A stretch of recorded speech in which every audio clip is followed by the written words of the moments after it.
নমস্কার বন্ধুরা, আজকে দেখো আমি বানাচ্ছি আলু মটর ঘুগনি। তার কারণ আজকে হলো অশোক ষষ্ঠী। তোমরা কে কে অশোক ষষ্ঠী করছো বলবে কমেন্ট করে। তো আজকে হলো অশোক ষষ্ঠী, সেই জন্য আমার হয়ে যাচ্ছে ঘুগনি। কষানো টষানো সব হয়ে গেছে, বড়মশাই অফিসে যাবে, তাতেও করে দেবো। আটা মেখে রেখেছি, একটু পরোটা করেছি, একটু আলু ভাজা। ঘুগনিটা কষানো হয়ে গেছে। তো সবাইকে শুভ অশোক ষষ্ঠীর শুভেচ্ছা জানাই। সবাই ভালো থেকো, সুস্থ থেকো। আমি তো আজকে অশোক ষষ্ঠী করবো, জানি না কতটা পারবো, ঠাকুর কতটা আমাকে পারাবে। তো টাটা বন্ধুরা, সবাই ভালো থেকো। মিষ্টি আলু গাছটা দেখো কত বড় হয়ে গেছে,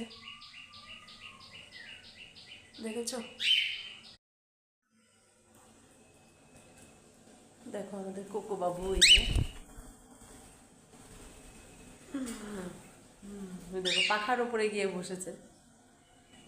আর আমি আজকে অশোক ষষ্ঠী, কিন্তু এটা না হলে ঠিক চলে না।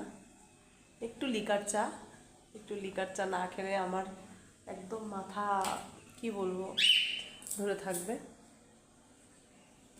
ওই দেখো পাকার উপরে গিয়ে বসেছে। এই যে আমার কোকো বাবু আবার নিচে এসে বসেছে।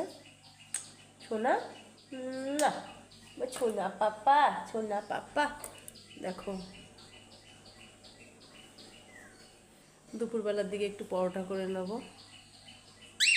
একটু পরোটা, অশোক ষষ্ঠীতে আবার পোড়া জিনিস খেতে নেই, তো পরোটা অথবা লুচি এগুলো খাওয়া যায়। এই দেখো আমার কানের দুলটা নিয়ে কি করছে, দেখো।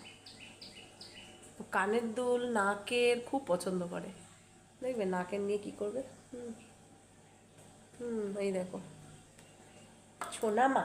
হুম হুম।